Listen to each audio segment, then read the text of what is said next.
Welcome to the show, everyone. I'm JJ Flazanes, your empowerment strategist and producer. Thank you for downloading today's episode. Today, we have with us Lou Diamond. Lou's been on the show before. He's a good friend of ours, and he is out with his new book called Speak Easy, Connect with Every Conversation. He is a speaker, consultant, podcaster, and author, and he is all about helping others to thrive through the power of connection. And he wants people to learn from this book. It's called Speak Easy, Connect with Every Conversation. It's your essential playbook to unlocking the potential that lies within every conversation. What I love about this, and we did a video also, is that there really is something for everybody in this book and in this conversation. You just never know until you take a look back at where you are now and how you got there and where it started. It's a fascinating concept, and I hope that you'll listen intently with applying what we talk about to any area of your life that you want to make better, and maybe even to acknowledge the things that you have gotten that you haven't recognized where you got them from, especially some of you with clients in business. I think people are short-sighted when they don't remember that they met this person through that person because they were in that group or they did that thing or they attended that event. And now that person has been their client for years and years and referred them 5 other people. But if you look at the origin of where it started. So I hope you enjoyed today's show. I do want to remind you that it is September and we are now about 5.5 weeks away from the Awaken Your Dream Life event, an event where it is live and in person and you get to connect with every conversation. And at the event, when you connect with every conversation, you connect on a much deeper conscious level because of the people that are in the room. And I know that for me, sometimes some of the biggest impact comes from a side conversation you have in between exercises or the dinner conversation that you have when the day is over. And even though you don't know that it's coming, sometimes those things that are said, the discussions that are had, the insights that are gained become your greatest teacher or pivoting point. So if you're someone who has been thinking about coming to a live event for years, I really encourage you not to wait every year. And I'll keep saying it because I don't know what will happen next year. I don't know that I'll do this event again. I don't know that I'll even do a live event again next year. So don't wait. Don't think, oh yeah, I mean, I want to keep doing them. But you never know what happens. I mean, we can all attest to that through the last couple of years. You know, shit happens and life happens and contrast happens. And sometimes when you have the opportunity to seize the day and to create positive momentum, just do it. So there are tickets left. Awaken Your Dream Life. You can go to jjflazanes.com/dreamlife in order to get the ticket. And pretty soon, jjflazanes.com is going to have a makeover. And you can find everything that I'm talking about there. So let's just start off by enjoying today's episode. Enjoy Lou, learn from Lou, apply it to your life, and get your ticket and meet me in October in Redondo Beach. Welcome, everybody, to the show today. It's a treat. We have a treat. We have Lou Diamond with us. Now, Lou has been on the show before. I don't know that you've ever been on video. So if you're listening to this on the podcast and you want to meet Lou, come on over to jjflazanes.tv so you can check out this conversation we're going to have. If you're finding this on YouTube because you like the name of the book and the title, and maybe Lou, maybe think this is Lou Diamond Phillips, whatever. If you're coming over on YouTube and you're finding us and you're not crazy about me, totally cool. Just let you know, it's my show. It means I'm going to talk. Lou, if they don't love me, where can they find more of just you? Well, if they just want to find me, they can head over to thriveloud.com. And if they're interested about Speakeasy, they can go to speakeasybook.com, which pretty much takes you back to thriveloud.com. Perfect. Okay. So with that said, how are you? It's nice to see you. I'm spectacular. Hold on. To anybody that's coming here that doesn't like what JJ have to say, I don't even want them on this program because JJ is awesome. She's always full of energy, incredible insight, a passion that is something that I truly thrive off of. And in addition, I love having conversations with her, which is why I'm so excited to talk about Speakeasy with her today. Yay, this is your new book. I'm so excited. It's a lot of fun. Yes. Let's start out with, just so that everyone who's watching and or listening can kind of turn on the right frequency to listen to this conversation. Who is this book for? Great question. When I write all of the things that I gear my messages to, usually have an angle towards business professionals, top salespeople, marketers, and leaders. However, there are a lot of lessons in speakeasy that can be applied to your own personal lives and anybody in that sense. But the most important tactic of what I try to do is that I want to create something that people are going to go to back and forth so they can have tips and values so they can connect, engage, and win in everything they do. So there is an angle in this book that is geared more towards growing and thriving in your business through great conversations. That being said, there's a lot of fun tips in here that make it an enjoyable read. So yeah, that's who I'm catered to. So I love the first story. Who was that? Was that you and you made it into a woman, or was that someone you know? Was it a client? Because I was like, who is this he's talking about right now in the story? The first story is a story about how a woman had a big event in Las Vegas and was racing to get to the stage for her keynote presentation. And in that moment, right before she was about to go on to the stage before one of the biggest crowds she's ever performed to, in her head, she wanted to know, how did I get to this moment? And she drilled back and forth all the way back from her entire trip. And she realized that this opportunity came from one conversation with one individual, and how important it was that she made a connection in that initial conversation. And we all know that, and by the way, it is a combination of about 3 or 4 different people. There are aspects of that that definitely was me. There is a very funny story of a very good colleague of mine. I'll give her a quick shout out here, Sylvie DeGiusto, who was racing to an event and went to the wrong stage and actually went onto the stage at the wrong conference. True story. So that little frazzled moment was something there, and a couple of other people, but those are the ones that we're referring to in that moment.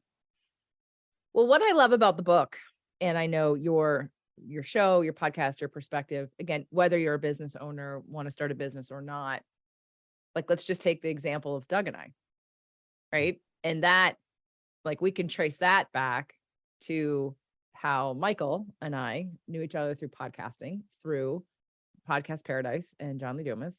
We didn't know each other before then. Michael knew Steve. Steve asked Michael to come to his event. Steve said, do you know anybody else? Michael said, JJ. I come to the event, right? I meet. So it's all like, we can trace my relationship back to the same kind of conversation. So I think this can apply to people. You know, I was just talking to someone yesterday who listens to my show, and she's been to one of my events, and she's considering doing this beta program that I'm doing right now. And by the airing of this, we're already in it. But, and she said to me, I don't know that I have a lot of like real issues. Everyone has issues, but I don't know if I have any issues, but I know that what I would really love is to be able to just walk into a room and have a conversation with anybody. Yeah. Right. And because she has fear of being in rooms full of people. So I think that regardless whether or not obviously, if you're a business owner, you want to start a business, you have a side business, then your ears are going to perk up. And this conversation, and Lou, is for you.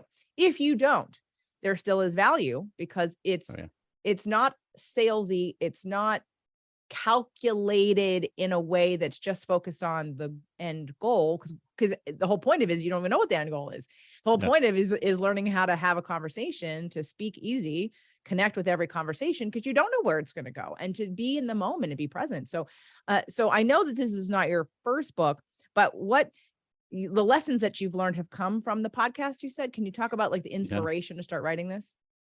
It was, so I love saying I double click down on what I speak about just about every day. Think of it this way, to break down what Lou Diamond does. And I had to do this recently in a big workshop exercise to make it really simple and clear. And that is, I'm a sales and marketing consultant by day, but I speak and write about connecting.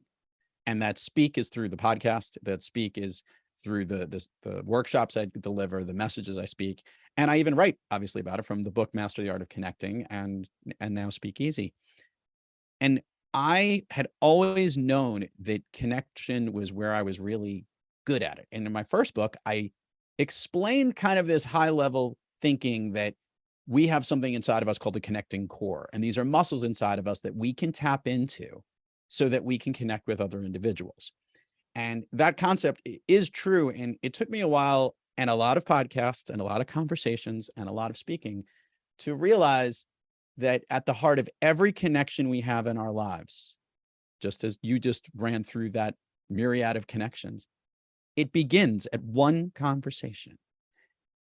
But not every conversation that we have leads to a connection. And not every conversation is meaningful or we have a feeling for something. In fact, it could be fleeting or passing. But what if every conversation led to a great connection like the one you just described that led to you and Doug? What if every conversation we had enabled us to bring ourselves closer together, that we gain value from just being able to do that? What if we knew what to do so that we can increase the likelihood that every time we had a conversation, we created a connection that helped us in our lives to connect, engage, and win? That was what sparked in my brain to say, I want to figure out exactly what I've been doing, what you've been doing, JJ, what Doug and Michael and all the great podcasters and great interviewers on television, great communicators in their world, great leaders have been doing, that are having these incredible conversations and the skills that they're deploying that are making all of us really engage. And what if everybody had those tips? And that's what I set out to do. And I guess at the end of the day, having had a lot of really good conversations, and I'm sure you've had this because I've done this every time I speak with you, after every podcast interview, the guests will hit the stop record button and the guest will go, oh, you're really good at this. Or, wow, that was really awesome. I had so much fun. I love this. Can we do this again? How can I go on more podcast shows that are like yours? It was in conversations like that that made me say, what am I doing? What are other great communicators doing? And let's highlight that and give this gift to everyone because there is so much power in it. And I wanted to share it. Perfect. Well, we always have a great conversation. And I think, except when we're talking about Doug. oh, poor Doug. we kid you.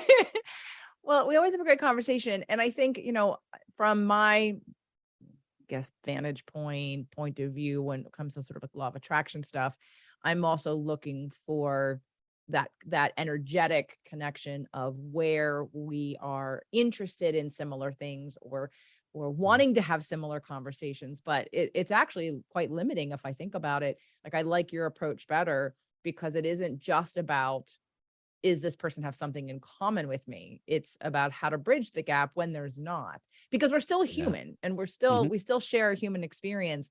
And there are still things that we could ask or be interested in or listen to, in the podcasting world. I remember I think it was back when I launched Health and Wealth, or maybe when we did sales training for podcasters and we had you on that show. And, I remember always asking Doug, like, what does Lou do? Like, how does Lou sell anything? He doesn't do traditional sort of online sales or marketing. Like, how the hell does Lou make any money? I don't understand what Lou does. And because you're giving your overview of how you run your business and how you run your podcast. And obviously with this book, and I do understand now, but back then I was looking for like the shtick. I was looking for the thing. I was looking for the audience sale, if you will, of what am I promoting to the audience? And it isn't about the audience, it's about the guest, just like what Doug does. And it's about that connection and then what leads from there. Because, when Doug first started, when I was interviewed by him before we were ever a thing, I remember learning about his method and checking the box and filling out the forms. I mean, I think he interviewed me 3 times and he never once pitched me anything. Yeah. And so I asked him later, I was like, so you didn't try to sell me anything. Why not? He's like, cause you checked no. And you checked, like, it was, and we just had a conversation. Of course, that led to much other things than any kind of money transaction, although he did hire me as his trainer. That's right. But what I love about the opportunity and the structure that Speak Easy provides for people is and what I really do love about the method in which you teach this and write about this and even just execute it is that you're always present. Yeah.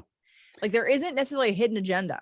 And that's part of who you are, because someone else would take this work and like there are people that we know who I've already mentioned, who are very agenda oriented, and it's not like they aren't present and they're looking for the in for the sale. And they're waiting to hear the one thing that then can let them say the thing they're holding on to on the side here, waiting for the opportunity to say that. And that's a resonance that people pick up on that's nonverbal. Yeah. And so I think that that's an important distinction to make about how to use this in a authentic, with integrity, Yeah. conscious way. And to be, if I had to describe you, Lou, to somebody, in terms of how you're a podcaster, or how even just you're a person, you're curious Yeah. and you're interested and you're present. And I think those qualities are also, so we have the people like the person I was talking about, the listener who's considering doing a program, who wants to get better, but there's some emotional or fear things in her head. But I think how you present, doing this from the place of just creating a connection with no other agenda. And Yeah. then if there's something that happens, awesome. And the reason it did happen is because you created a connection, not because you were looking for an in, or you had some pre-pitched thing you were showing up with. You've summarized the key component of what makes a great connector, what makes a great conversationalist. And the thing that we all understand is that we like to do business with people we like. So forgetting the whole art of selling or what the product is, or when you get to that component, we have to take a level of appreciation of just having the opportunity to have a conversation with another human being anyway. Just for a second, think about how many billions of people there are on this planet, and the opportunity and the limited amount of time we have in this life to just be able to speak to another individual, just for a second, just to learn from somebody. Think about what a gift that is. And if you go into every conversation, yes, curious like I am, but also appreciative. I go into every conversation because there's an opportunity for me to learn with someone, and there's an opportunity for me to connect with this someone. Make it clear.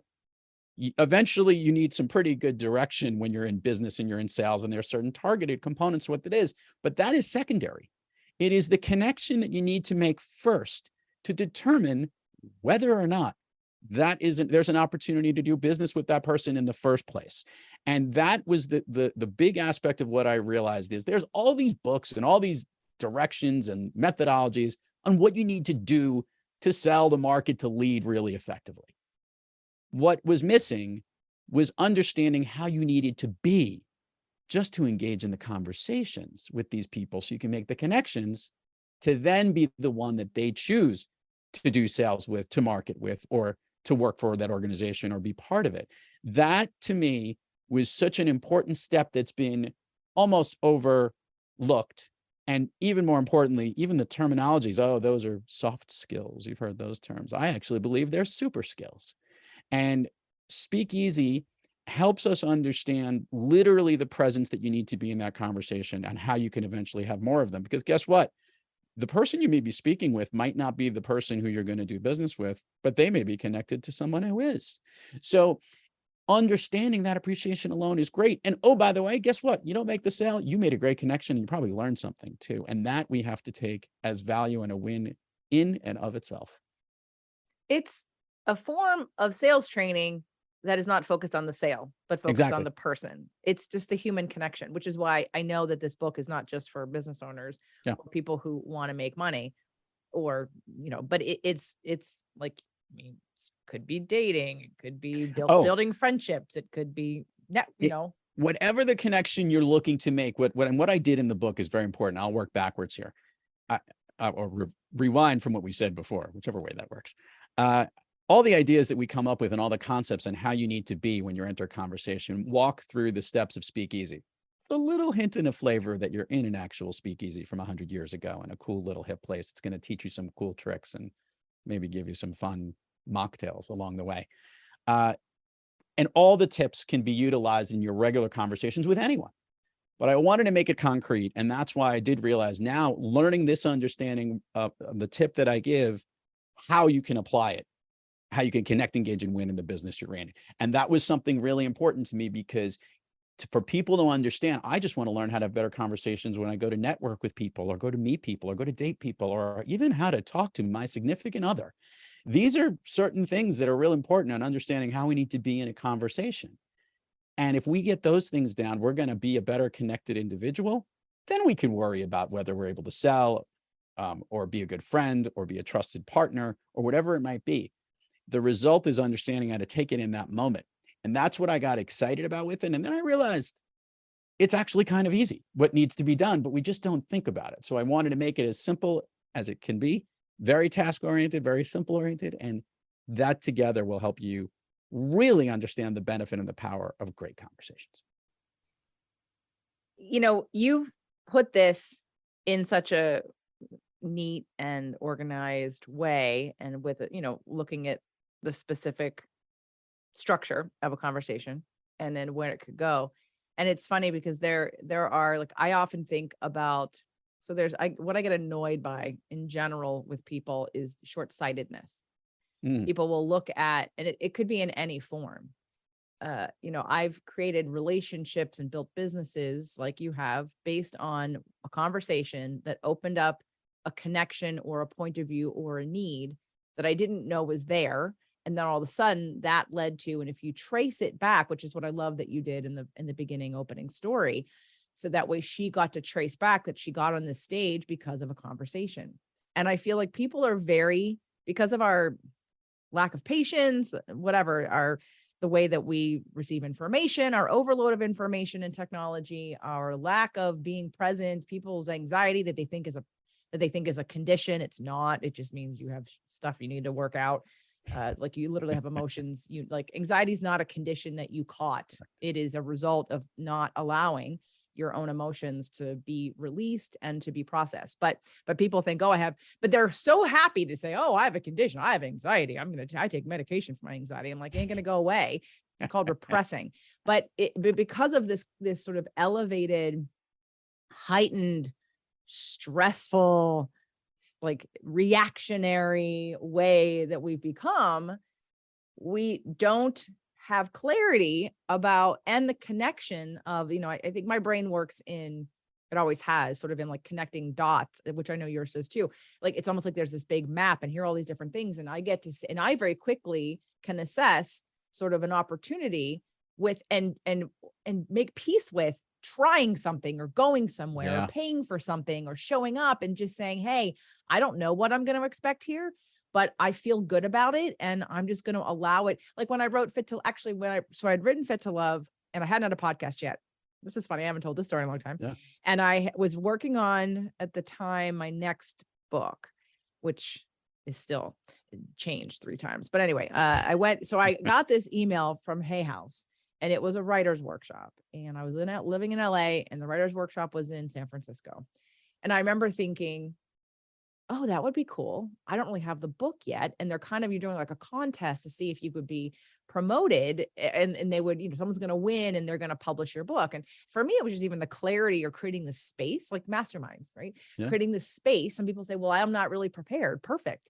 Excellent. Show up and receive and allow and be open to something happening that you didn't know was coming. Like that's like, it's being in that moment, which is what you do so well in life and in your podcast and as a host.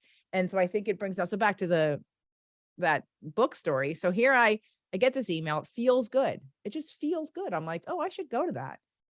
I love San Francisco. It's not that far. I'm working on a book. I show up and I literally came with a book idea and I left with a podcast. That's pretty funny. and a new publisher. My new book never happened. Like I just was open and I learned about podcasting. And then I needed a new place, a new home for Fit to Love. And now I had Balboa Press. So I was like, oh, here's my new publisher. Here's my new podcast. Duh, I'll make a podcast. Anyway, but I was just open. I did not get anything near what I thought I was going to when I walked in there and what I paid to go. But that's the journey that I think you model so well on your show and in life. And I think that everybody can learn from that, and everybody could be more like that. I could not agree more. And I believe that I've learned from one of the biggest gifts about, if every conversation is a gift, the gift of being a podcast host has opened my mind to so many different things. It could be overwhelming and you could feel like you're drinking from a fire hose if you take it in too much. But there are certain things that I never would have had the true perspective of, and my ability to have more conversations with other people and relate commonalities from things that I've learned, which is what we do. I learned via podcasting, unbelievably, that I'm an auditory learner. I didn't know it until I had, after 800 some odd episodes, I'm like, holy cow, this is how I process things. I'm a pretty good reader, but I'm way better at absorbing information when I hear it. And that's why engaging in conversation was so enlightening to me. Let me just throw out a couple of examples here. I've learned about all of the stuff that I used to think was woo-wooey when I would talk to JJ listeners. And she, by the way, literally did a reading for me for all my horoscope and all the different stuff. And I looked at that and said, whether or not it is something I truly believe in or not, I'm open to understanding that those are possibilities, that people do believe in that. And that's something that people can communicate with. And more often than not, I've had conversations with others that are more in sync with that than I am, and been able to relate and connect with them. And what that has done is it's enabled me to have a better conversation with those other people. Think about all the conversations you've had in your lives, listeners. And when you take something in, and you have to be open, to your point, you have to be open, you have to try new things. There is a willingness to be appreciative that just engaging in that conversation can open up the door for something amazing for you. And in that mode, how much more productive you are. You literally couldn't figure out how to get the book going. The book wasn't nearly as important as what a podcast was. Other folks might find a better direction on where their business can go. Other people might figure out how they could work things better with their children, with their parents, with loved ones. We forget how important it is to have a conversation. And I'll just bring it to this point. We know a lot of family issues out there in our world where people don't have conversation. Oh, they're not speaking with one another. Uncle Joe and Leslie, they're not talking. And we all know that those problems don't automatically fix themselves until a conversation has been had, until that moment has happened. And all of us in our lives regret when we finally have had that conversation, we fixed it. We always will say, oh, man, we should have had this conversation sooner.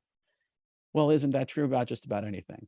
What my message is if we not only had the conversation sooner, use some of the tools that I provide on actually how you can have a better conversation, be a better listener, be engaged a little bit more, know how to be present in the moment, know what you need to bring to the table.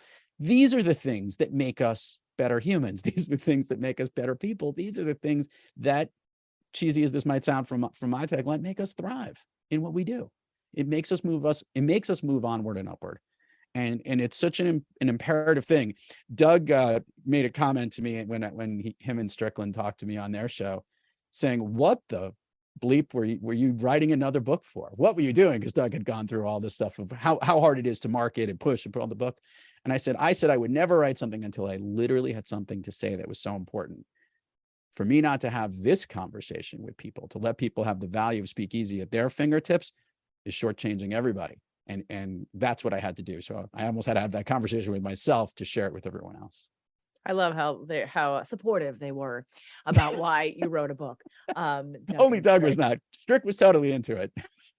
Well, maybe there was another bottle of bourbon for him or something, or rum, maybe. Whatever I sent to him, maybe.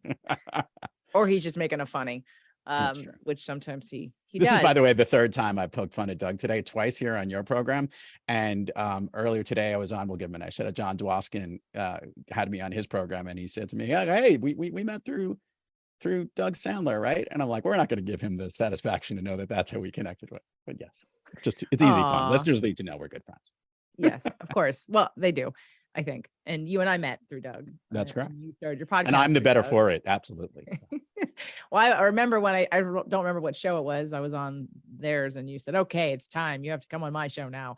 And I forget what the topic was, because at that point I was on regularly enough talking about stuff. So I want to point out something that I thought about when you were talking about the conversation and your book Speakeasy, and the impulse to want to share this with people. That it's so important.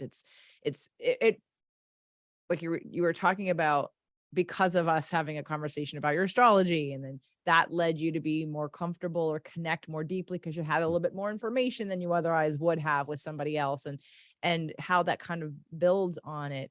I think that, and I don't know if you've addressed this or not in the book, you'll have to tell me, because in terms of the fine tuning that I'm about to bring to the table, a lot of people, I'm an audio processor, and I've, when I figured that one out at New Media Summit.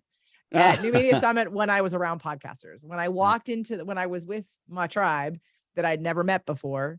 And all of a sudden, which was very different than networking. I'm not, although this conversation may help me reframe, I hate networking.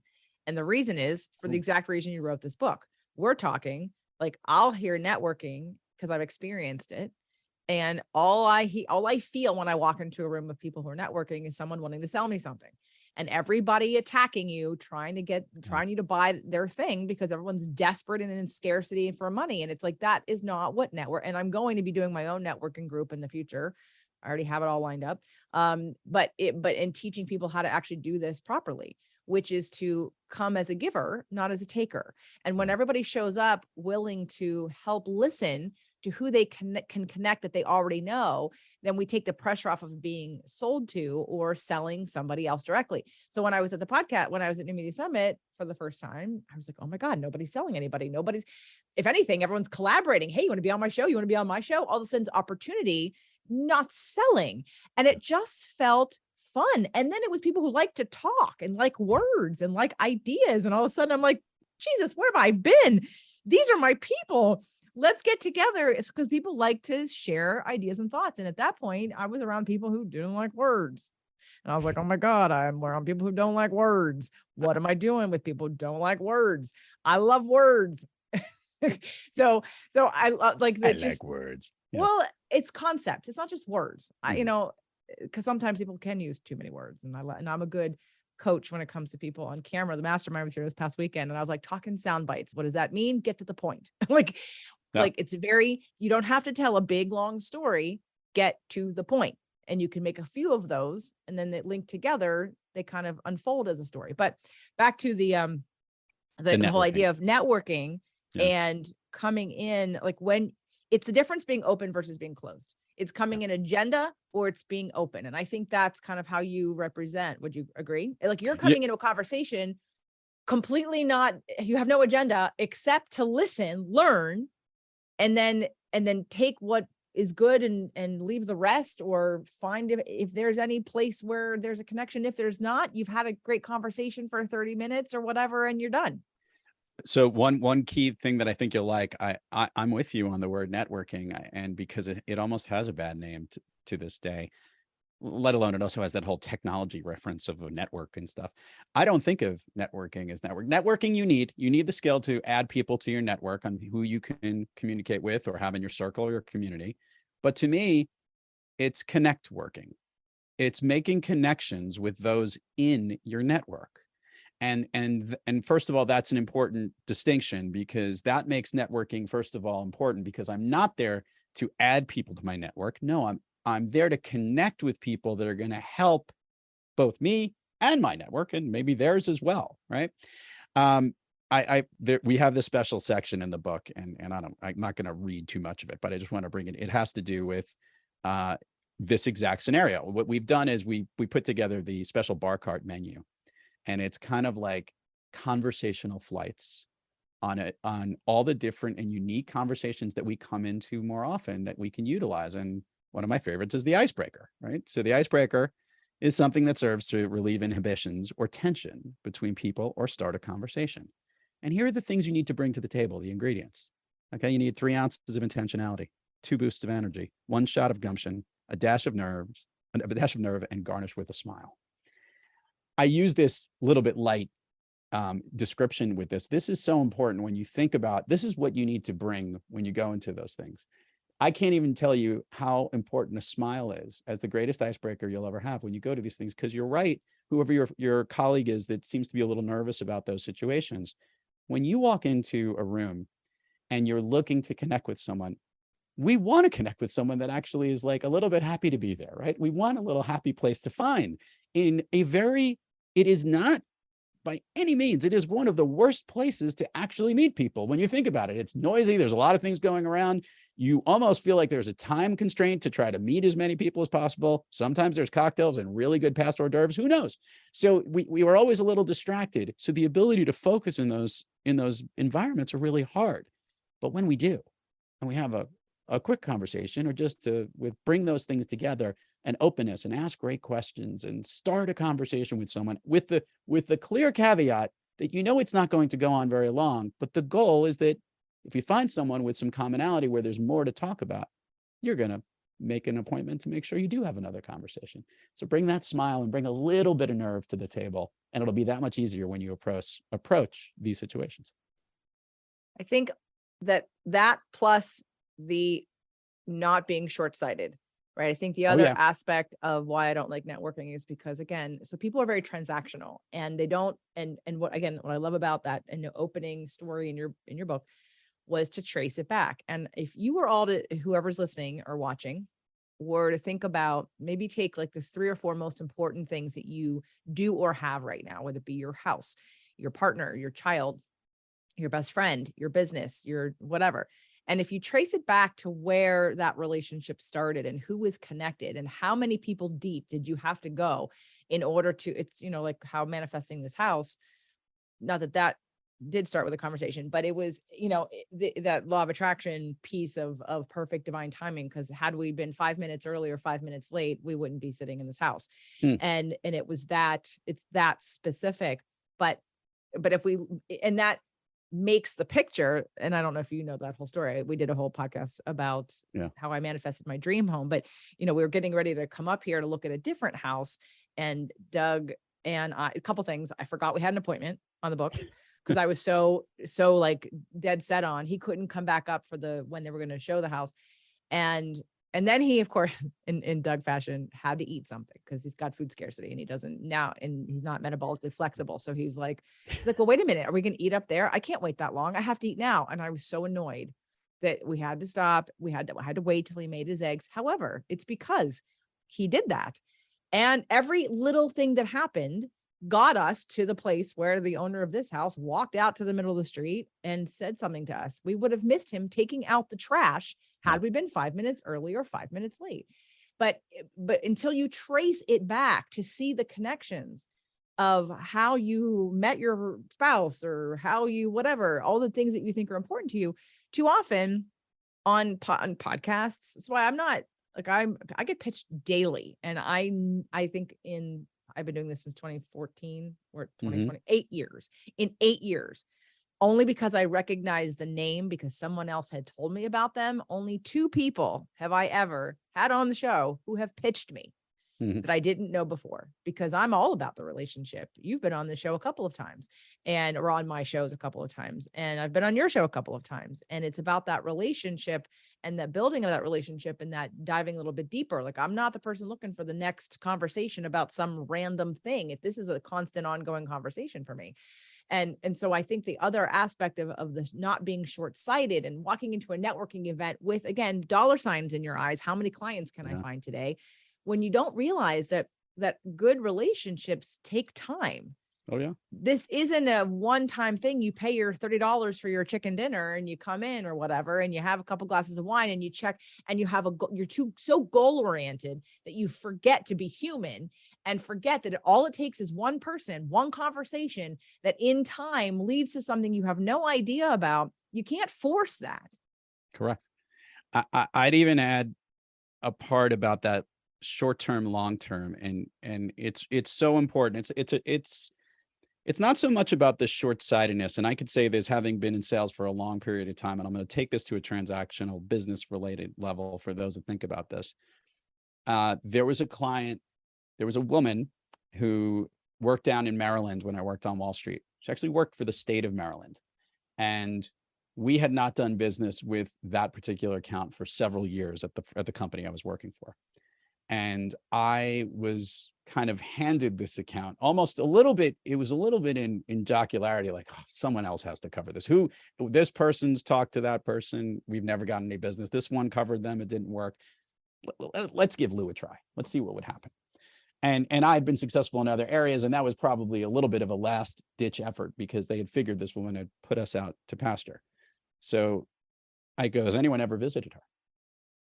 There was a little bit of a pause. And I said, well, the lack of, whether you know or not, I'm going to go down there and go visit. I headed down to Annapolis, Maryland. And I took this person out to lunch, and we did not talk business for the entire meal until we got right about to the end. And we just got to know one another, what we were about, what we were focused on, what we cared about. We talked about, I was in Wall Street, so we were talking about the markets and where things were going. And I looked at her at the end without saying anything. And she looked at me and she goes, "It feels like a chess game here. I'm just waiting to find out when you're going to start to pitch me something." I go, "I'm not going to pitch you something." I go, but I will ask you one thing." I go, "What is it that you need and what's going to be the best way that we can serve you? And if we haven't been doing a good job, because it seems like we haven't, that's fine, but at least I know you and I first have to have a relationship first before we can understand doing business." 10 years later, JJ, if I cumulatively added up the amount of business that my firm and her organization did together, it would have quintupled what anybody else had ever done with her in any other firm. And this was not a backhanded, sneaky way of me doing this. This was building up a relationship over time. And over time, because we've had lots of good conversations, and there were times we didn't win trades and there were times we did, but it needed to start with a good connection and a good conversation about what we cared about. And that's what I focused on with her. I would only present her things that she cared about. I would only give her things that were going to be what fit into the bucket she needed, because that's what we were supposed to serve. But it was the respect that was achieved from the fact that we had a good conversation, and it was completely understood that I would never actually come to her and pitch her something unless there was something she really wanted me to tell her about. And that's the way that we went with. It's not going to be the same with every client or every business person you deal with.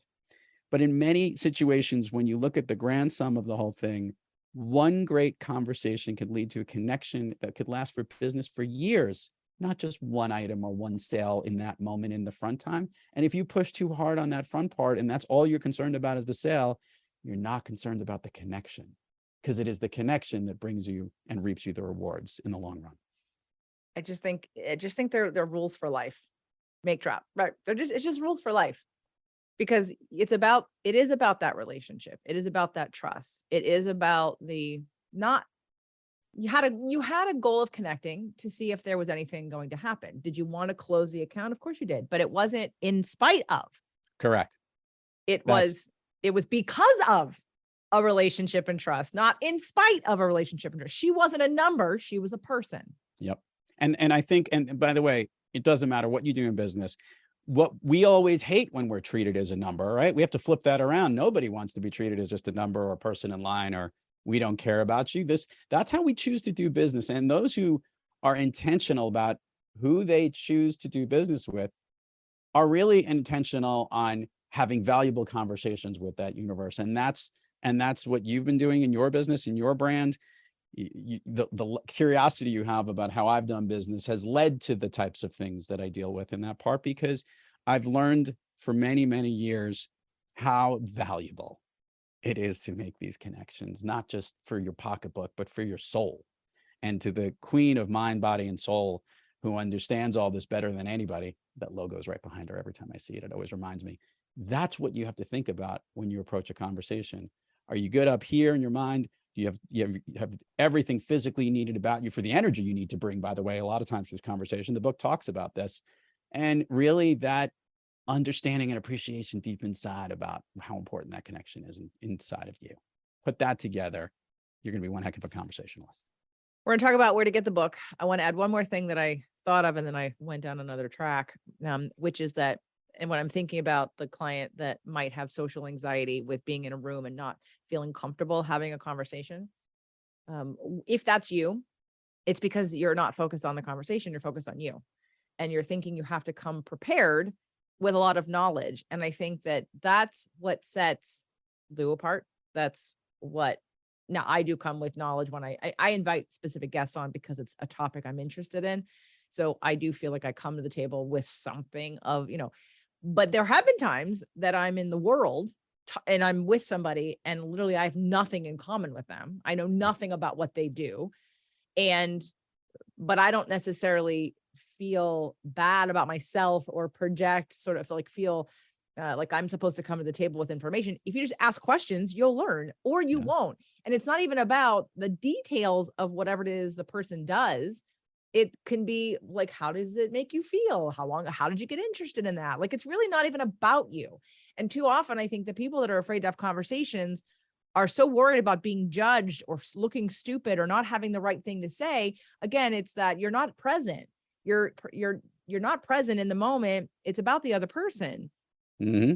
It's about asking questions you're not supposed to know. And wouldn't it feel so much better if you just let yourself off the hook to say, it's That's not, I'm beautiful. not supposed to know. That's why I'm having this conversation with you, because I'm asking, I'm curious. And now this isn't for everybody. Some people don't care. And that's why, they don't care necessarily about relationships. They don't care about making connections. They don't do this for a living, but none of those people are listening to the show. Because because you would not be listening to me. I've got people that I know have been listening to the show for 6 and 7 years. Yeah. And I know that that's because, like you were saying in this book, it's why do we get like, I forget how you phrased it, but it's like we watch talk shows. Yeah. Well, sorry. No, well, I mean, people watch people talk all the time. The talk shows on the television because of the engaging conversation, the energy, the experience. Like, why do we watch people talk or And it's the listen to same. people talk? Yeah. Well, I was going to say, and that's the same reason for these dedicated listeners that you have on your program. There is value that you gain from witnessing a conversation, listening to a conversation, because conversation is valuable content. And it is content that whether or not you are the two participants engaging in the conversation, people are learning from it. And that is such an important concept that when I tried to break down conversations, and there was a lot of work before we recognized the book Speakeasy needed to be solely about conversations, I did a lot of research to make the book about listening. And I even went to Audigy up in the Pacific Northwest to understand how the hearing impaired tools, how listening is processed. I wanted to understand better about listening. Two things came out of that. One, there's so much information about how we actually process information. And two, I wasn't the right person to tell that story. But conversations is, and having a better understanding through conversations about what I learned about listening and how you can apply that into great conversations is so vital in understanding where the value of a conversation is. There's tremendous content.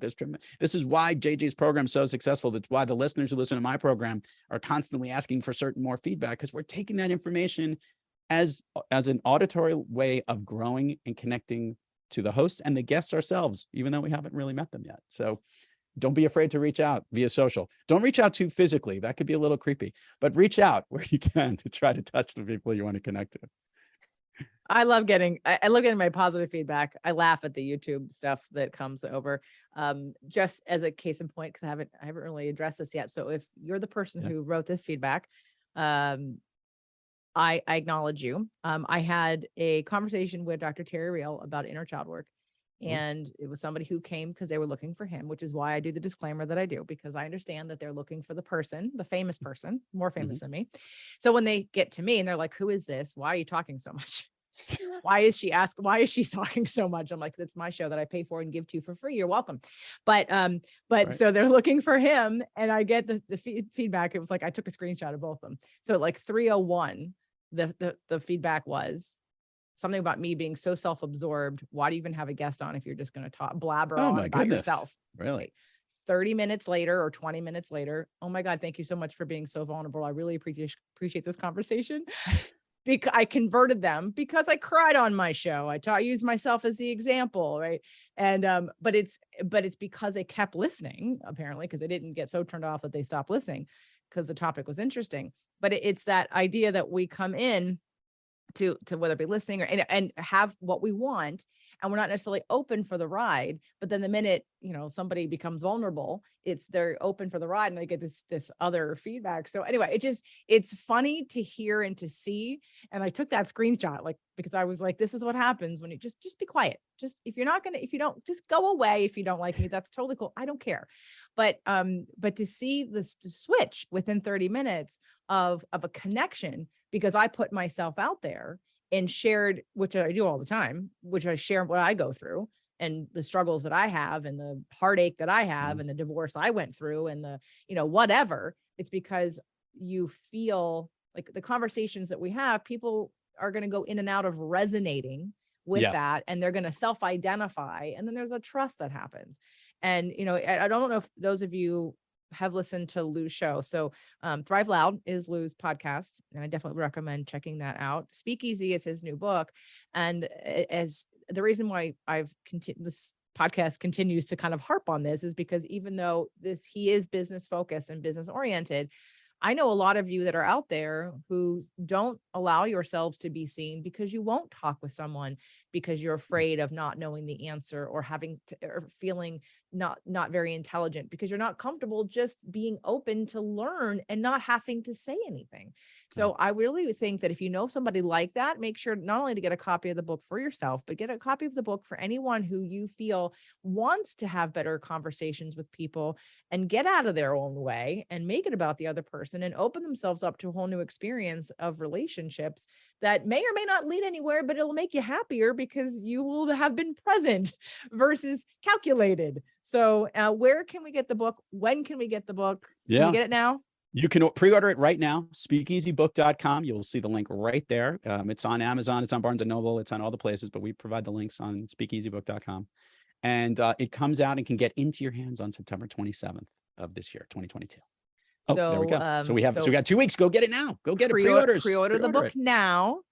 Pre-order the book now, and then you'll get it in 2 weeks from now? Yeah, you'll get it right. If you get it from Amazon, they deliver it pretty quickly. So, well, thank you, JJ. This was awesome. And I'm not even need to do a plug section. You did it for me. Isn't that the best? Well, that's what I'm supposed to do. Yes. I mean, a good host will do the plugging for you, especially when they really like you and they really believe in your work. So hence why we're having this conversation, because I think that everybody, and guys, it's not a huge. Oh, it's thin. We made it very thin. Isn't that cool, by the way? Don't you love the side of the spine? It's pretty cool, right? We did a little color action there. Yeah. It's very nice. It is. And I appreciate it. Yeah. And I love how it's not, sometimes the words are very small, very squished together, and your margins are really clean and really large. So it makes it a very easy read. So again, Speakeasy, Lou Diamond, Thrive Loud, Lou Diamond. All the links will be, if you're watching this on YouTube, below this video. If you're on the podcast, it's in the show notes. You might have to click on see more. But make sure to get it for yourself and others. It's a great gift for anybody who's in business or wants to start a business or wants to start a podcast or, one thing we didn't talk about, and you did mention kind of, so I just want to put it out there because I remember asking you on the launch of Sales Training for Podcasters, we asked you how much money your podcast has generated you. And at the time it was over $1 million. I think it was very close to $1 million, which should make someone's head go, okay, but because if you listen to your show, you don't know what you're selling. I mean, directly. So again, if you think about that, what can be created and leveraged from a conversation that then goes a little further and maybe a little further, maybe explore something, and boom, we have, a financial transaction possibly somewhere down the line, upwards of very successful for having conversations with people. Isn't that amazing? And by the way, that number is over 2 million now, but okay, there we go. Since the life of the show, but that the main piece here is for people to understand the value that every conversation is a gift, and the gift of being on your show, JJ, is incredibly valuable because the connection I have with you and all of our friends in between, means a lot, means more than any dollars or anything. It's really what this life and this gig is all about and why we love to do what we do. So thank you for having me on the program. Really appreciate it. Honored that you're here. Everybody get Speakeasy today. Pre-order it now. Please, please, please. You won't regret it. And hopefully you've been inspired to enjoy conversation differently. And maybe we've eased some of that anxiety about how it's not even about you. It's about reaching out and connecting. And it's also a form of meditation. So think about that. Being in your body in the moment now, not premeditated, is a form of meditation and being present and conscious. So thank you, Lou, so much. Everyone get Speakeasy today. Thank you, JJ.